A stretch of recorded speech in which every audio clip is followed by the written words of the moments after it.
कोंकाला पास एक ऐसी जगह है जहां के लोग ये दावा करते हैं कि एलियंस को देखना उनके लिए एक आम बात है। आसमान में उड़ते पंछियों को देखने की तरह यहाँ के लोग यूएफओस देखते हैं। इनके साथ साथ जो लोग रिसेंटली हिमालय टूर पे जा रहे हैं वो भी ये क्लेम करते हैं कि उन्होंने आसमान में यूएफओ को देखा है। लेकिन यूएफओ देखना एक अलग बात है और ये इल्जाम लगाना कि इंडियन गवर्नमेंट और चाइनीज गवर्नमेंट अपने देश से एक बहुत बड़ी बात छुपा रही है, ये एक अलग बात है। क्या सच में अब एलियंस हमारे बीच रहने लग गए हैं?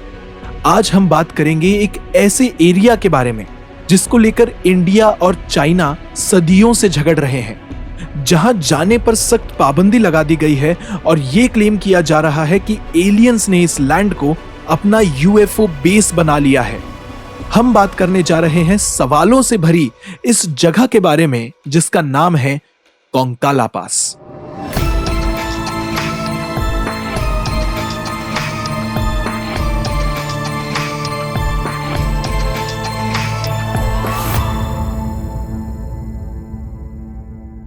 यह पहली बार नहीं है कि खबर आई हो कि इंडिया में यूएफओ देखा गया है।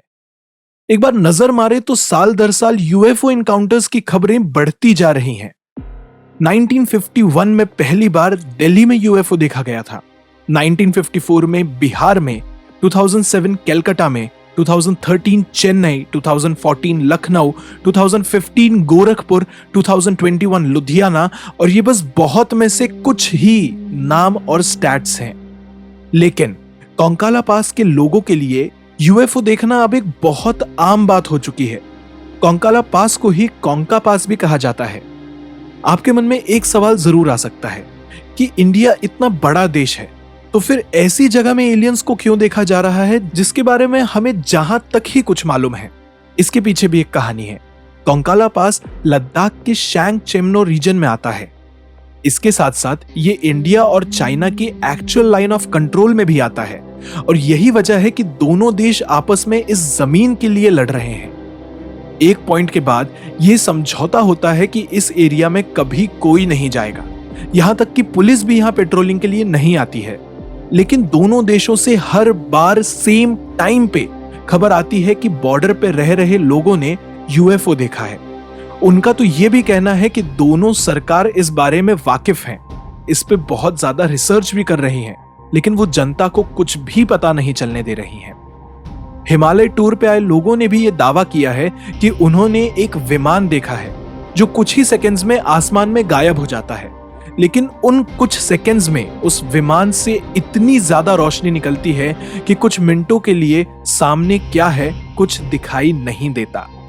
टूरिस्ट गाइड का भी यही कहना है कि ये बातें उनके लिए बहुत ही आम हो चुकी हैं।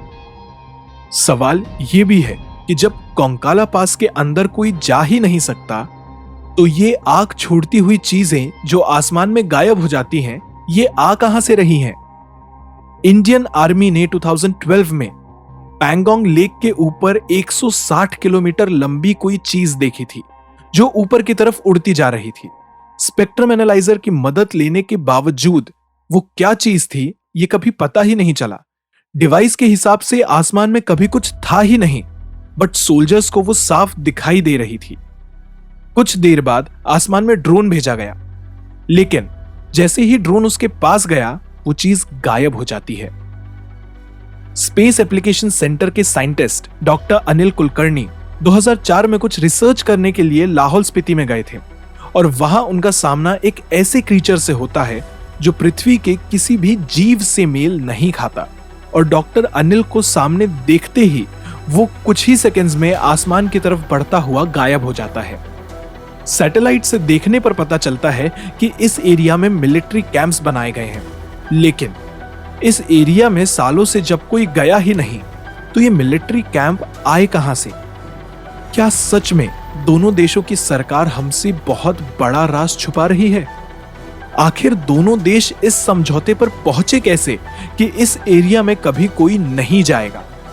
क्या वो मिलिट्री कैंप्स किसी सीक्रेट मिशन या रिसर्च के लिए बनाए गए हैं?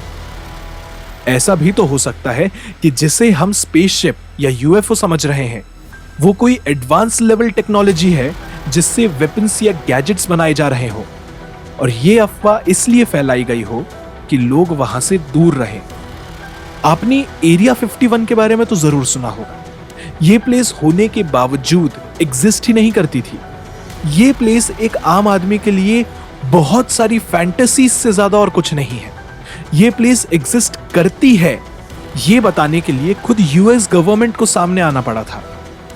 कहने के लिए यूएस गवर्नमेंट यहां बस वेपन टेस्टिंग करती है, लेकिन यहां की मिस्ट्रीज प्रूफ्स के साथ बाहर आई है, और यह पता चलता है कि यहां एलियंस की डेथ बॉडीज को स्टडी किया जाता है, उनकी स्पेसशिप्स को स्टडी किया जाता है, हर मिनट उनसे कांटेक्ट करने की कोशिश की जाती है। लेकिन कोंकाला पास की तरह ही ये भी बस एक मिस्ट्री है, जिसे हम अपनी आने वाली वीडियोस में जरूर डिस्कस करेंगे। कोंकाला पास कई सवालों से घिरा हुआ है, लेकिन सच हमेशा तो छुपाया नहीं जा सकता ना। जल्द ही ये मिस्ट्री भी जरूर सॉल्व होगी। कमेंट सेक्शन में हमें जरूर बताइए कि आपको कोंकाला पास की मिस्ट्रीज के पीछे क्या लगता है। जल्द ही मिलते हैं एक नई मिस्ट्री के साथ। ऐसी ही और मिस्ट्रीज से भरी वीडियोस के लिए सब्सक्राइब कीजिए हमारे चैनल मिस्टर क्यूरियस को।